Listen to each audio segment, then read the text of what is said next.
Hey mate, did you hear about that rumour about beer karma? Beer karma? You drink one of these and a Victorian cops one. Oh, really?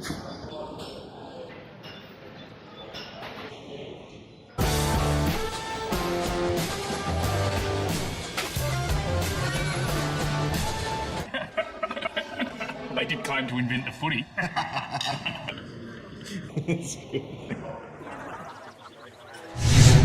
Hi guys, and welcome to round 18. We are getting down to the business end of the season here on Grassroots Football, the show for, by and about the South Australian Amateur Football League. We are here from the fantastic new club rooms at the Rosewater Football Club tonight, and next to me I've got a bloke who was a bit slack last week, took the week off.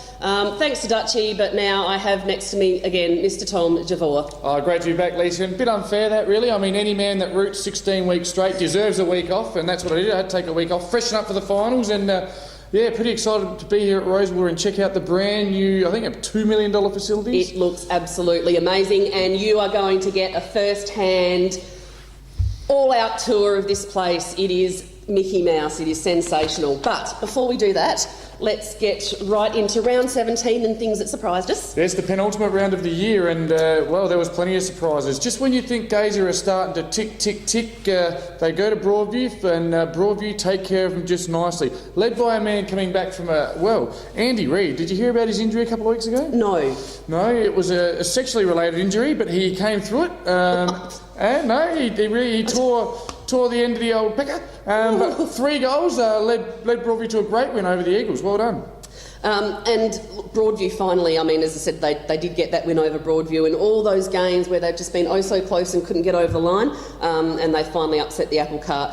Doesn't make any difference to them now, unfortunately, for the Tigers, but well done on their win anyway. And it's interesting as well, at least they kicked 10 goals slow, I think, and this time of year finals, good kicking is going to win your games more than sure ever. is. And boy, have we got some good kicking coming up shortly. But Division 2. Okay, Division 2. Walkerville all but kissed their finals chances goodbye after suffering a shock loss to Old Iggy's on the weekend. Didn't see it coming, Lise, got to be honest with you. I thought they'd left their run late, but they actually almost just timed it right to sneak into the 5 and have a real jaunt. They're not out of it completely, but geez, they've made it hard for themselves now. Yeah, they sure have, but as I said, yeah, with the games coming up this week, and we'll have a bit of a chat about it later on, it would be very, very hard, and I think they would probably have to rely too much on others losing to be able to get in there.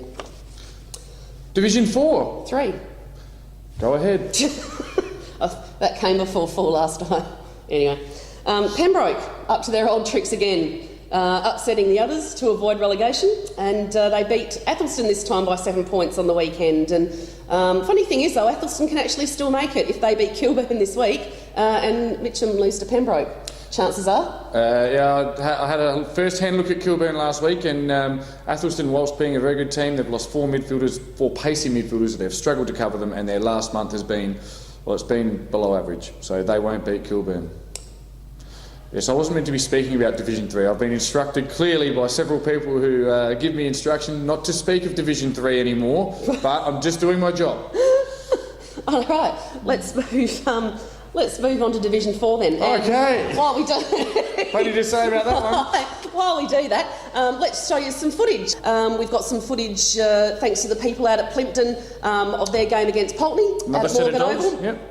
And also that of Greenacres versus Golden Grove, who of course had their pink day on the weekend, and we'll have a little mini trip about that later on. Oh, beautiful. But yeah, Plimpton, unfortunately their hopes for a final spot faded into oblivion. They actually copped a 10-goal thumping, unfortunately, to Pulteney. But look, when you note the best players for Pulteney in the paper, read Aish, Viney and Barry. Yep. And that's their 3 very, very influential players. Look, Plimpton will need to get over Salisbury West this week and rely on Elizabeth defeating Pulteney to extend their season. Probably a big ask, considering that Salisbury West actually got over Unley on the weekend. They sure did. There's a few things being said around the church about Unley couldn't lose top spot, have rested some players. Yeah, I guess they probably did, but still, we'd rather win than lose. And we did we spoke to Coach Troy Hall a few weeks ago. He didn't see a reason why they should drop another game this year. So that'll give the young Salisbury West team a lot of confidence. I believe they've got 8 or 9 quality young men aged between 16 and 21. going round and getting the confidence boost they need to have a crack at finals. Yeah, I was just actually probably more surprised by a margin. It was a fair margin as well, not a close win by any means. So yes. Division 5, very, very interesting scores here on the weekend. Didn't you have fun on the weekend? Division 5, it was as if you wrote the script for Division 5 on the weekend. I couldn't believe it. Now, I mean, I'll just start with the Brahma Lodge one. Let's do that. I did, of course, I spoke to Kerry Payne, had him on the WOW FM show on Saturday morning, and he did not see this one coming. 27 goals to the good of Glenunga. Yeah. Who were sitting in 3rd or 4th at the time, weren't they? Glenunga were sitting in 4th, and Kenilworth were sitting in 3rd, we were sitting in 5th, and when I got the text message from Payne to tell me that they'd won by 27 goals, I think it took me about 2 hours to pick my jaw up off the ground. I just could not believe it. Bit of feedback from the folk at Glenunga. Pretty much they... I'll be just to see what the feedback would have been. No, well, obviously they just said that they pounced in the second quarter, and it just seemed that they stopped. Obviously, Brahma Lodge obviously wanted it more. Probably didn't help their cause much by Berkey having words at three-quarter time. And then moving all their forwards into the back and all their backs into the forward line. Underage stuff. Now, apparently had something to do with something they did to Fev back at Carlton. They shoved him into fullback or something. I don't know. We'll find that out when we go and speak to Fev. Okay, anyway. and 14 different goal kickers, I think, for the Lodge as well. Yes. So obviously they'll be pondering over the loss that was, and because this week's game against Kenilworth now is just more important than anything now. Again, talk about season that later defining. on. It is, absolutely. Now, West Croydon also caused an upset of sorts, which again helps us out. Thank you, West Croydon. Defeating Kenilworth by 3 points. Nathan Bryant kicking 6 goals there. Yeah. Now, that really, as I said, Kenilworth and Glenunga, one of them's got to lose. If Glenunga lose this week, and West Croydon can get over North Haven, bang, they're in the finals. Yes, there'd be a few smart asses out there saying, well, they could draw, but yes. They could, well, and these things do happen, but yeah, as I said, good luck. As I said, going to be a lot of text messaging around the Div 5 camps, I think, this week to see what happens. Division 6. Colonel Light Gardens now holding a 4th spot, on percentage, mind you, after disposing of Mawson Lakes. And they'd be pretty proud of that, considering they were very unhappy with their own performance in the first round against them. Yes, Mawson again. I mean, there's a lot of talk about injuries and resting of players, but Mawson apparently had quite a few injuries on the weekend. But hey, you can only play the team that comes up against you. So Colonel Light Gardens got the chocolates, and well, they really they ignite their season, don't they? They look like they're going to play finals now. Yeah, absolutely. And just on that as well, another club who could potentially be playing finals, the Units. They taught Blackfriars a football lesson, an 11-goal thumping. Phil Hall kicked 7 and actually now leads the overall goal kickers, the league goal kicking. Yes, and it really is. You can't argue. I mean, some people say, oh, Division 1's where it's at. But you look at Division 6, it's an exciting division. It is. Trinity on 11 and 6 in 2nd position. Central United on 9 and 8 in 7th position. And Central United beat everyone when they're not meant to. So it is an exciting competition. And you can realistically see any 2 of 7 teams playing in the grand final. Absolutely, yeah. And as I said, I think that's another one where the phones are going to get a fair workout come about 4:30 on Saturday. Division 7, pretty much only the only safe division, with really only 2nd and 3rd, which can change positions after this week, where Teachtree Gully play Shock and Henley play Flinders Park. Yep. Other than that, as I said, probably no surprises in terms of the scores coming out of Smithfield. It was mentioned on the SAFooty.net forum though, Benny Showman, the coach of the North Pines Football Club, gave credit to Flinders Uni and just said how much they'd actually improved since they'd played them in the first round. And word is that they're probably going to get a few recruits over the summer as well, so hopefully that means a much improved crab side next year. Yep, well, we can only wish them all the best. Obviously, they have struggled this year, but I think one of the other things I was mentioned is they've fielded 2 full teams every game this year. Yeah, which is really good, and which is more than a lot of clubs that have got 3 or 4 sides as well. So it's an absolute credit to them. Yeah, well done to the Crabs. Well, that's about all I've got in terms of around the grounds. Is there anything that you would like to add? No, I've got a fair bit of stuff for the final segment, Lisa. I want to go talk about the coaching merry-go-round that has already begun, and believe me, it has begun. And I've got some massive rumours rumour, innuendo and fact to give you. A couple of events I want to go over, and also I'd like to do a C section because it's that time of the year where it's exciting. Us C graders get even more excited than you A graders. Absolutely. Now, just before we go out and show you these fantastic new facilities here at Rosewater, as I mentioned before, Greenacres had their Pink Day to raise money for the Breast Cancer Foundation. And that is awesome. It is. Great It's job. absolutely awesome. Just to note, they actually raised just over $2,200 on Saturday, but I went out there Friday and Saturday just to have a bit of a look, just to explain exactly what this charity means to those at the Greenacres Football Club. Let's take a look.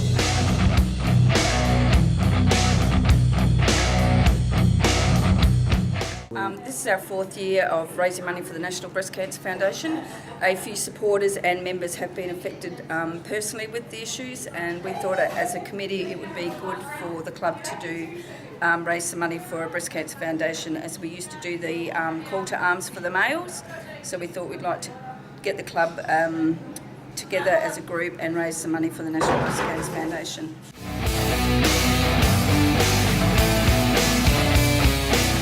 So currently, I think it'd be in excess of $3,000 to $4,000 over the last 3 years.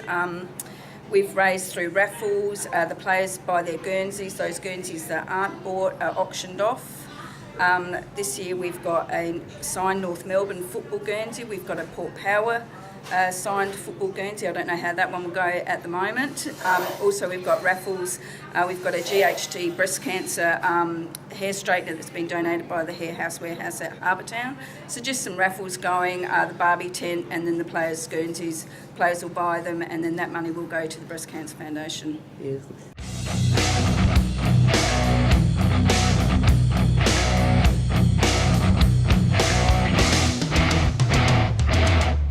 So this is the jumper that the players wore on the weekend. It got the thumbs up this year, and this is the back, proudly sponsored by Cowden's Insurance, and JS Sports have come on board as well this year for us. Beautiful. Now, obviously, the boys are the ones that have to wear these jumpers.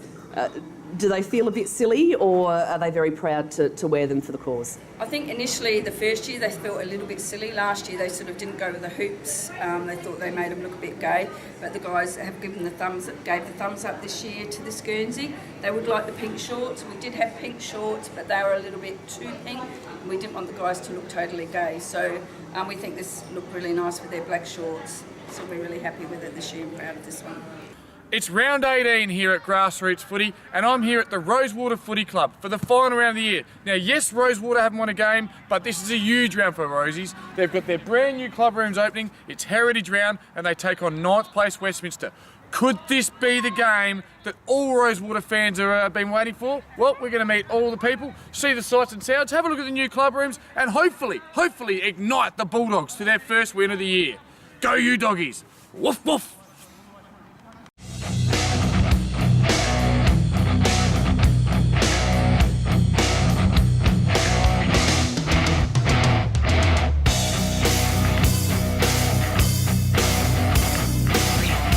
And as always, on each episode of the Grassroots Footy Show, we have a chat to the coach. This time I've got the coach of the Rosewater Footy Club, who of course is Brad Horsell. Welcome to the show. Thank you. Great to have you. Obviously a huge week for the club. Tell us a little bit about this week's festivities. Oh, look, obviously it's the opening of the new club rooms. $3.2 million grant being given to us to build the new club rooms. We've got Heritage Round, so it will be a big week. Now, speaking of Heritage Round, I know all you ladies out there like to look at the odd little sweet piece of man candy, so I've organised, the hottest guy I could find. They call him Georgie Box of Kellogg's, so come on through, Georgie, our male model with the Heritage Guernsey, if you could have a look. And we're actually standing in a gym. That's probably why we've got George here. Number 9, of course, established back in 1885, horse. Is that correct? That's a long time. And looking sharp, my friend. Quick word for the ladies out there.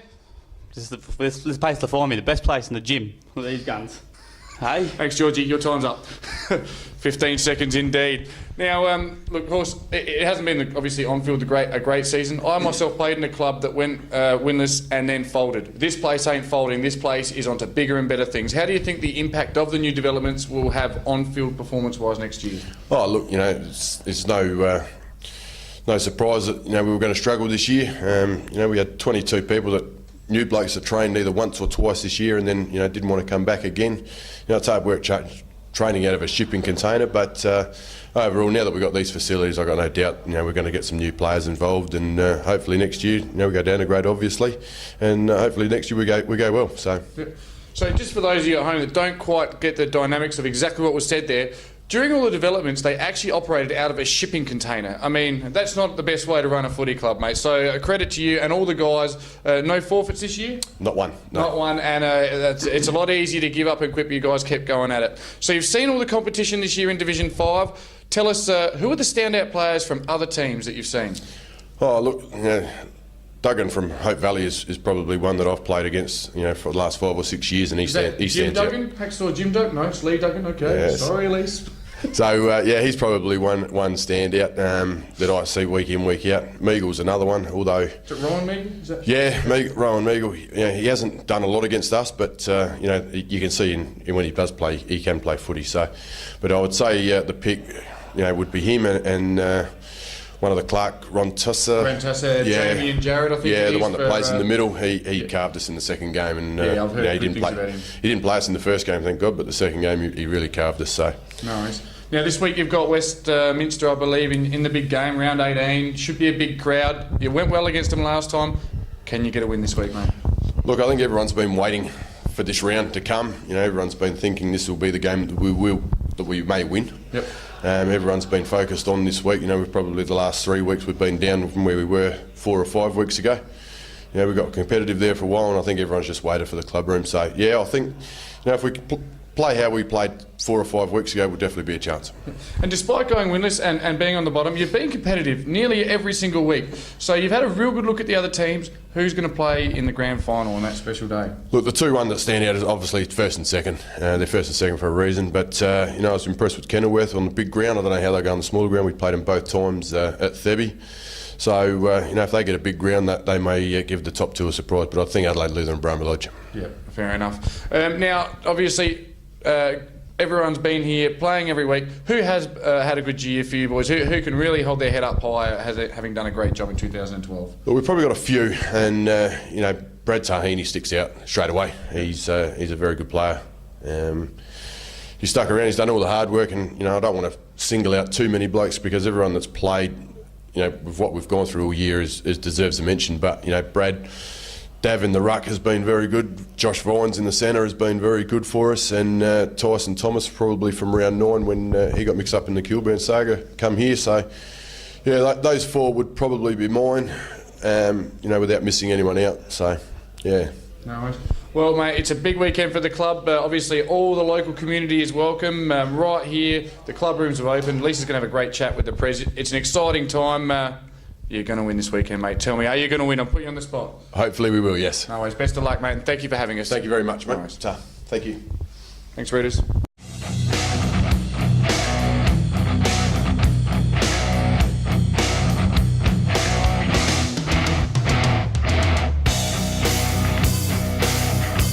My name's Daniel Reardon. I play A grade for the club and I play half back.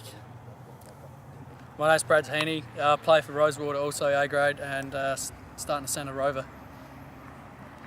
And my name's Tyson Jacquier. I'm a grade captain, and I play half back.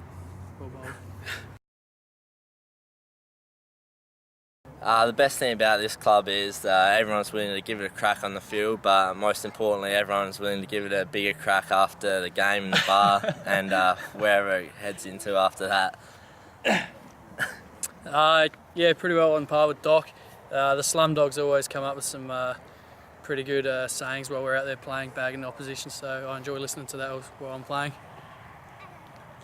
Yeah, I'd go as far as saying that we host the best annual beer pong championships every single year. Brad Tahini looks himself most in the mirror, I'd say, and the reason behind that is for probably when we go out, he's the most keen on picking the birds up. Right. I don't know where he got that from, but I was going to say him, so I'm going to have to change my opinion now. Looking over there, I'd probably say Rumbles. He doesn't mind putting a bit of product in his hair after the game, even though there's not much on that head of his, but yeah. Yeah, I was going to say the same. I was going to say Doc myself, but I think I might go for bloke known around the club as DJ Kelton. As being a DJ, doesn't mind spunking it up after a game. Leather jacket. I reckon Rhino's, I don't know much about his history with the birds, but I know he's had a couple of girlfriends, but I've heard about a recent drought, and I'd say if he spends as much time sulking as he does talking to the birds, then I reckon he'll be right in times to come. I also work with Rhino, so yeah, he's a pretty moody lad, but I thought he was gay, so that's probably why he's not picking up with the birds, doing so well. Yeah, Rhino's a housemate of mine. I believe he's suffering from the house curse. His room is the south room in the house, and let's just say the first one you get in there, just make sure it's a good one, because it could be your last and forever one.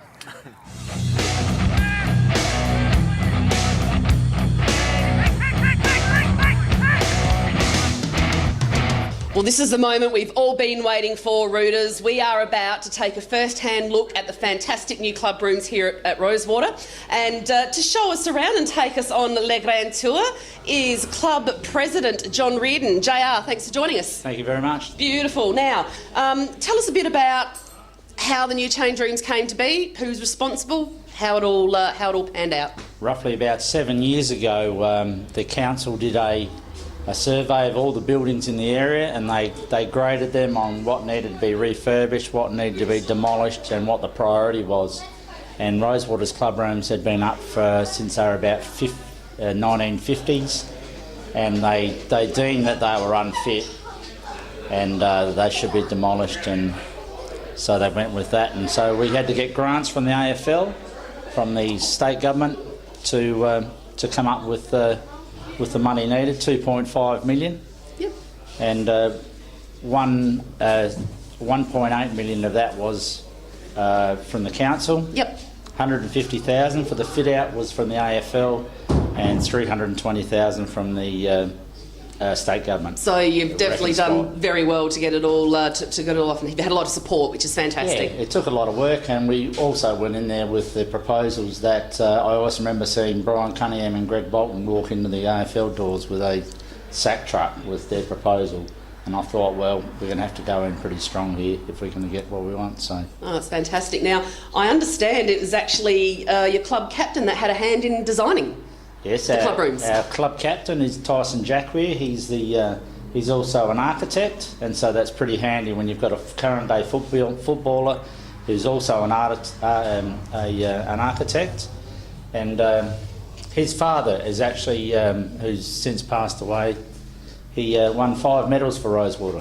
Fantastic. And so Tyson's a big part of the history of the Rosewater Football Club, as is his family. Which probably makes it all that more special as well. It's fantastic that Tyson's been a part of it, for sure. Fantastic. Well, let's waste no time. Okay. Let's go and take the tour. Righto, let's go. Beautiful.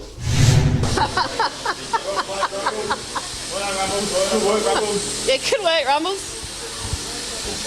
Just good work.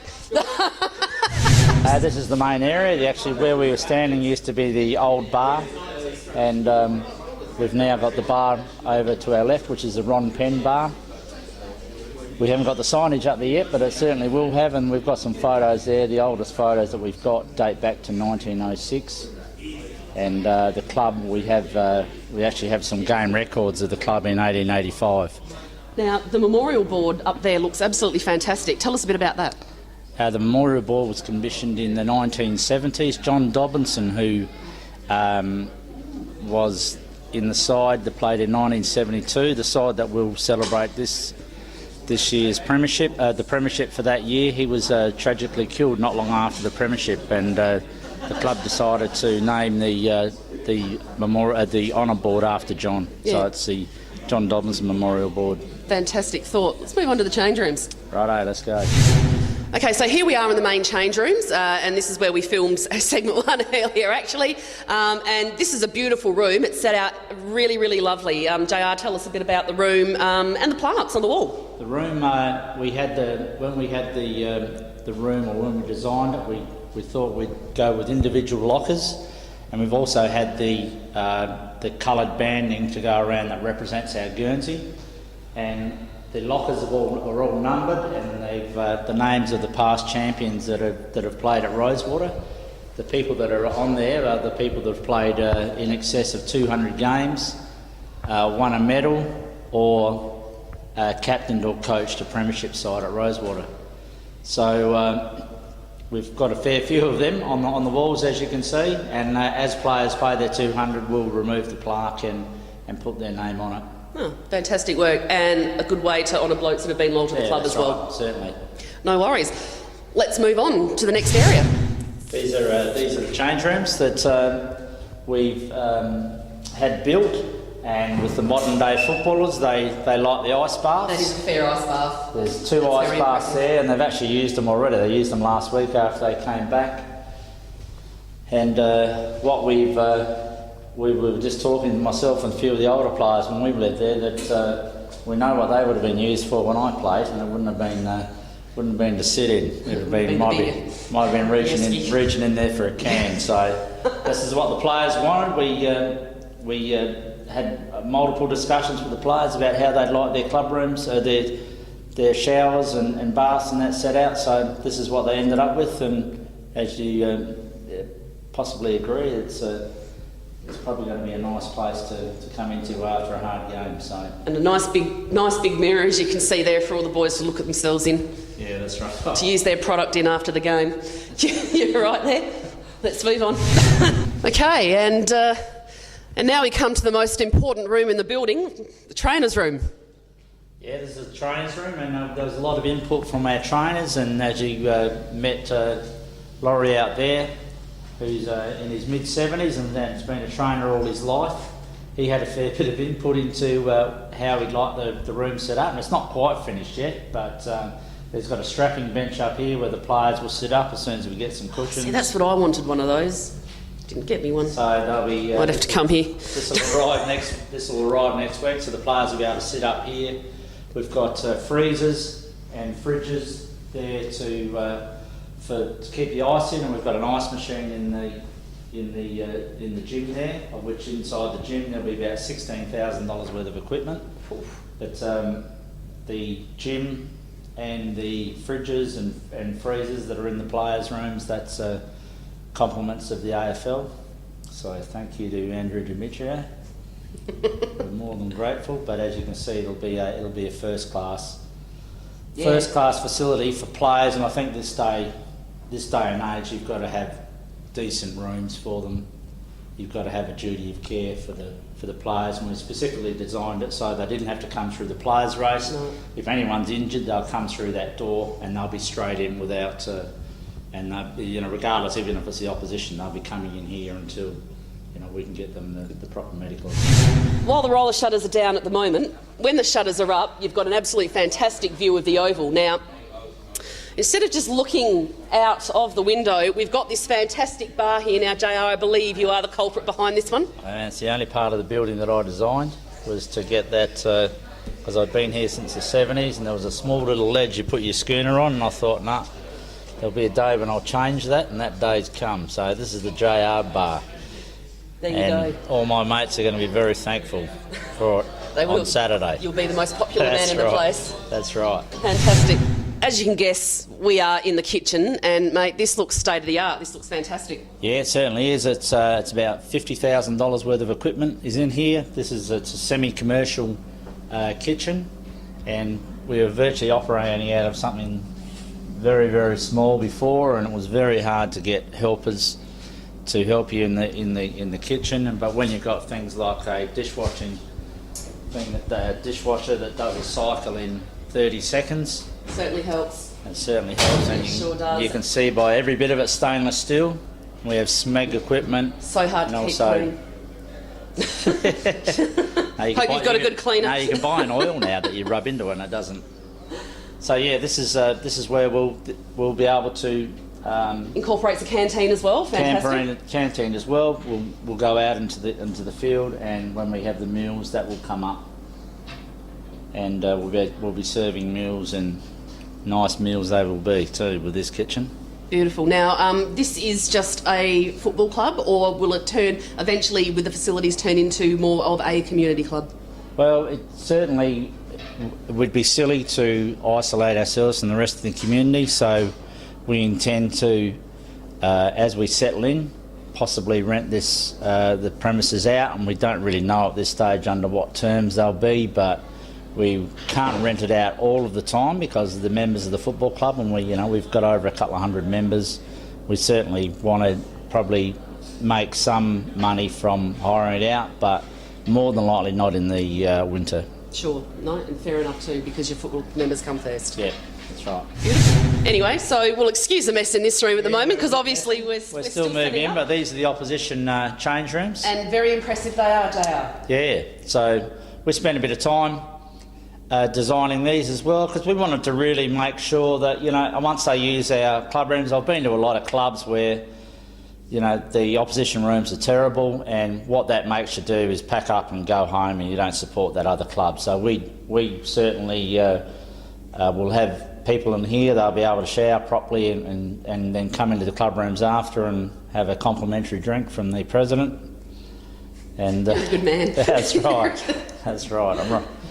And hopefully they enjoy the experience, and apart from the scoreline. And for anyone from Westminster watching tonight, this won't be here Saturday. Yeah, that's right. Or it might be. Well, some of it might be. Right. Beautiful. Look, as I said, I just can't believe this is just such a super impressive facility. I guess just one thing we do ask, I mean, you've got it here now, but I guess as a homeless club, I guess for the year, how hard has it hit you off field in terms of revenue coming in? We didn't realise how hard it was going to hit us. In fact, we thought when we took over the Port Adelaide Baseball Club that it might be all right, but we probably didn't count on the amount of walk-in people we get in this area, because we're right in the middle of a residential area.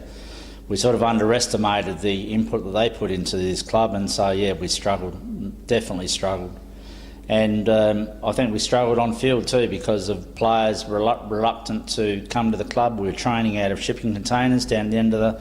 But I take my hat off, and it's a credit to the lads that stuck with us, and I'll remember them. And people said to me, what about the players that might want to come back? Well, we might not have them back, so... And fair enough as well. Well, look, I think you'll make up for some of that loss this week, because I anticipate that you are going to have a massive crowd. It's going to be fantastic here. The Premier of South Australia will be here, who's also the #1 member of Rosewater Football Club. Nice. So he'll be here, and he's taken some time out of his busy schedule, and then on September the 7th, the official opening of the club rooms will be on. So there'll be about 150, 200 people here. Dignitaries from around Port Adelaide area and stuff like that. Impressive. So not only have you got great things to look forward to this weekend in what hopefully can be a winning game for the club. Yes. In the final round, but I think next year will be a very, very successful one for the Rosewater Club. I hope so. Thanks for showing us around today, right. JR. No worries. All the best.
Here by the Doggies boys tonight. I've got the best three here with me, guys. Rattle off your names. George, J-Mac, Jimmy.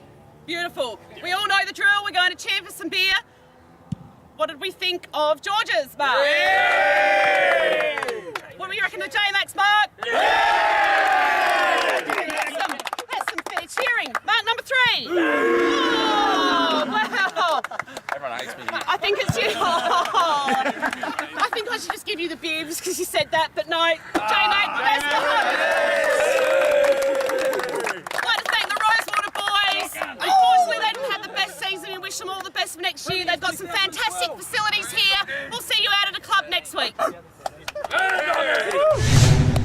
welcome back. What a tremendous night at the Rosewater Footy Club, Lise. See, didn't I tell you, these rooms, the whole place, sensational. I'm even just a little bit jealous, even though our club rooms are almost just as good. And I'm sure it certainly will make a massive change to the club next year, and I think Rosewater will be a club certainly on the way up and will experience a lot of success next year. They sure will. Lisa, it is time for the first time, or maybe I haven't done it many times this year. Second time this year? No, third, I reckon. Third time for some C-section.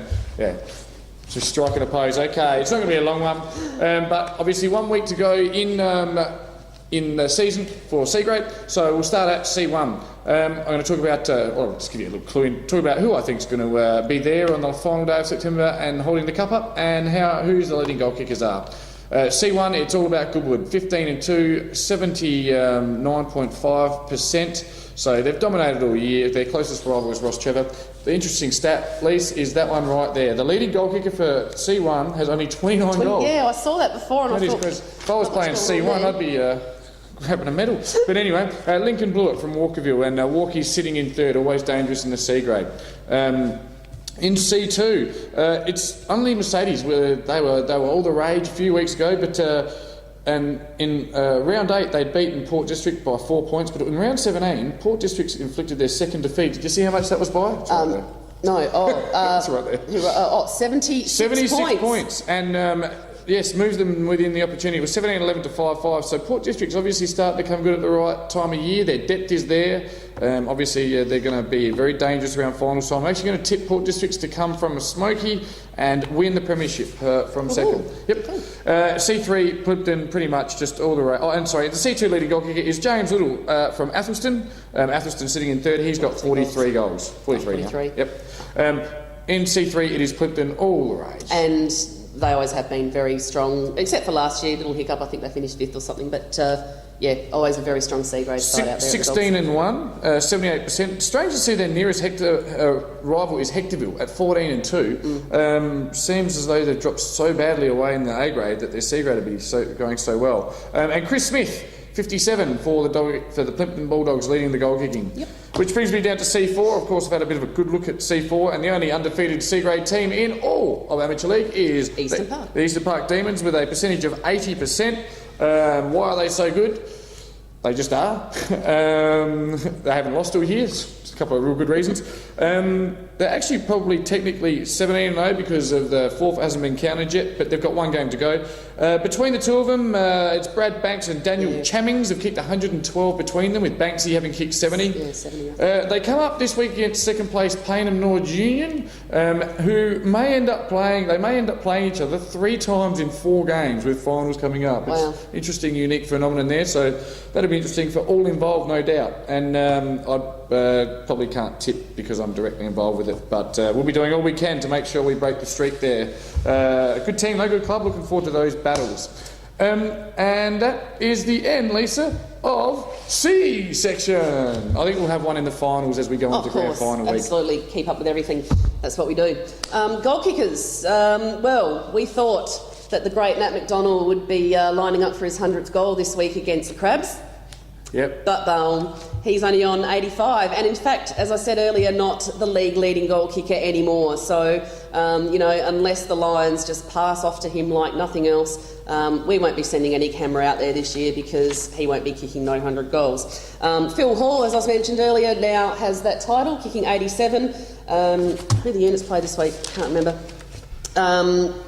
So it's very unlikely, unfortunately, that we're going to get a ton kicker in the minor round. Yes, no, it wouldn't happen, I wouldn't think. Yes, and I did hear Dutchie describe Phil Hall last week. Amazing, really. Great effort to kick 87. Yeah, absolutely. And just coming third is Kobe Attridge from Greenacres. He's on 84.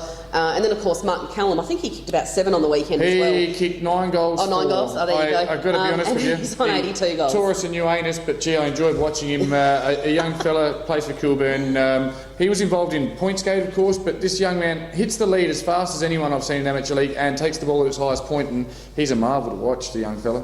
So I assume he's young because he can jump and run so fast. So the whole goal kicking thing's been a bit of an anticlimax, but never mind. Only milestone I've got for this week is a fellow called Tim Matovich. He plays his 200th game for Broadview. Yes, of course. And he was actually a member of the 2009 Premiership side. Now, from memory, they had a fairly big win. Now, who was that against?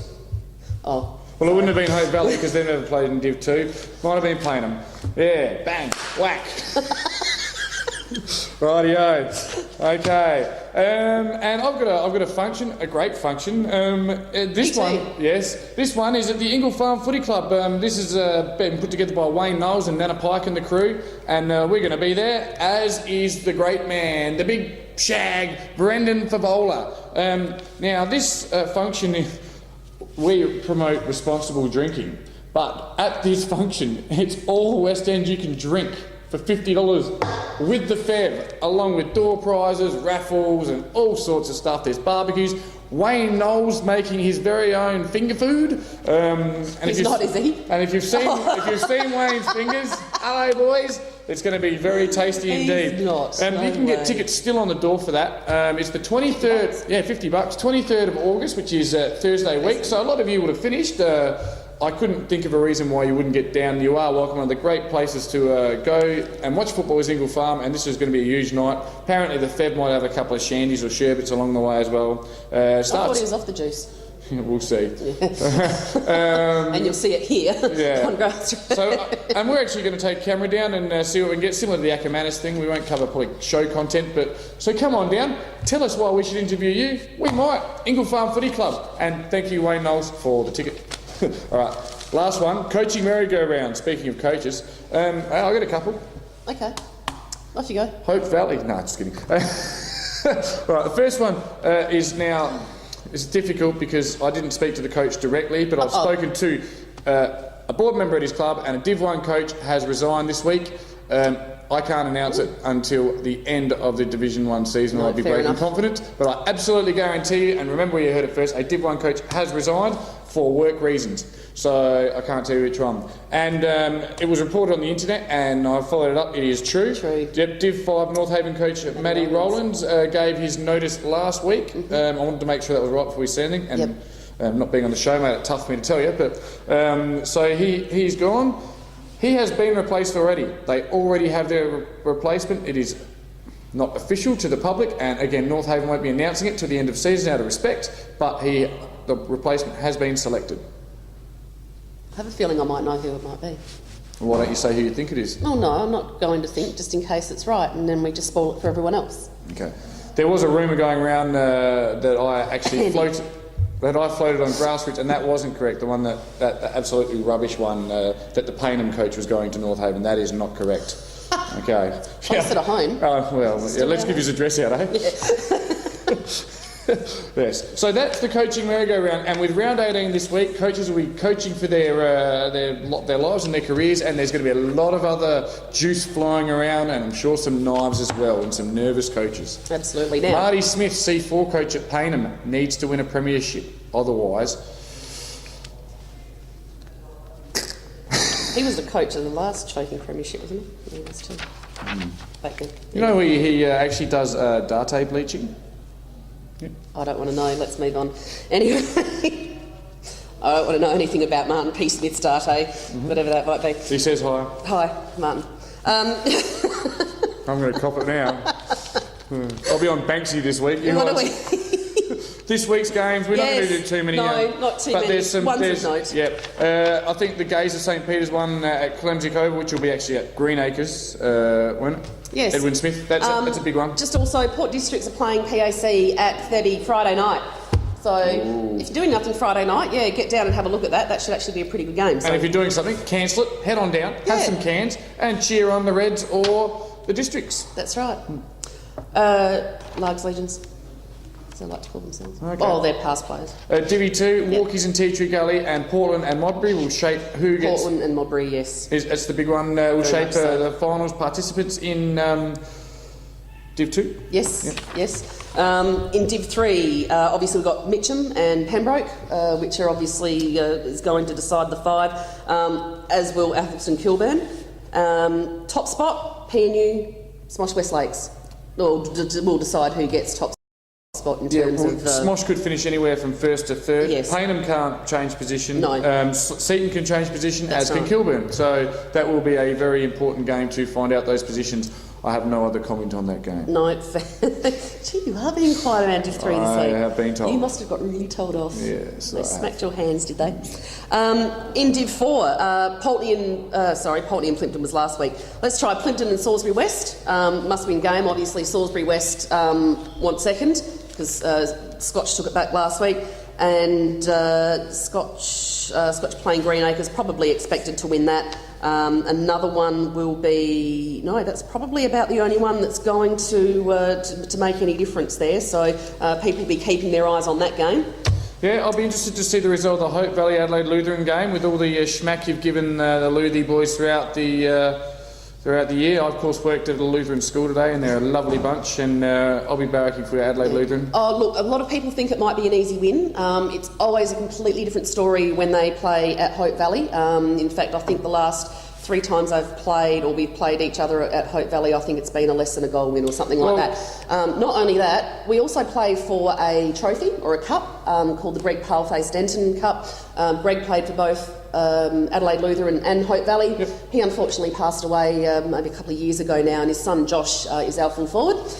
So very emotional day, but a nice tribute day for him, and always makes the game that much more interesting. Certainly, but it is second versus third, and it will shape the final whether you get the double chance or not. So.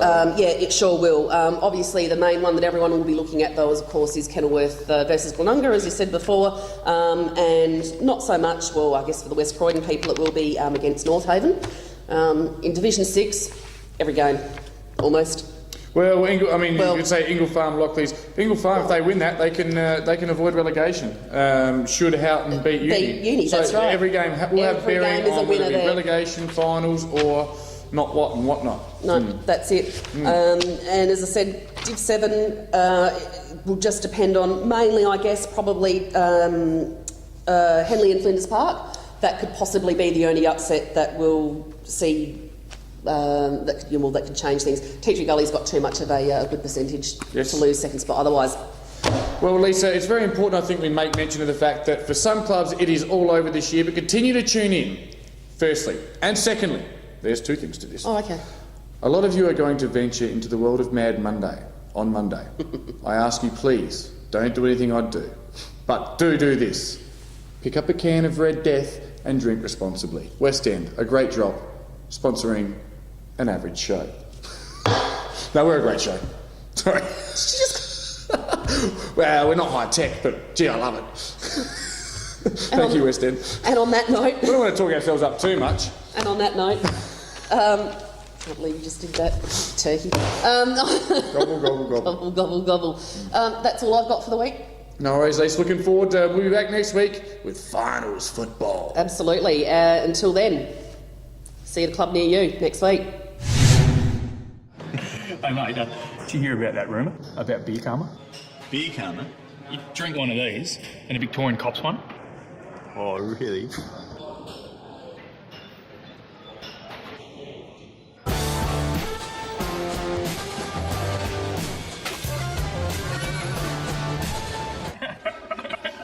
They did claim to invent the footy.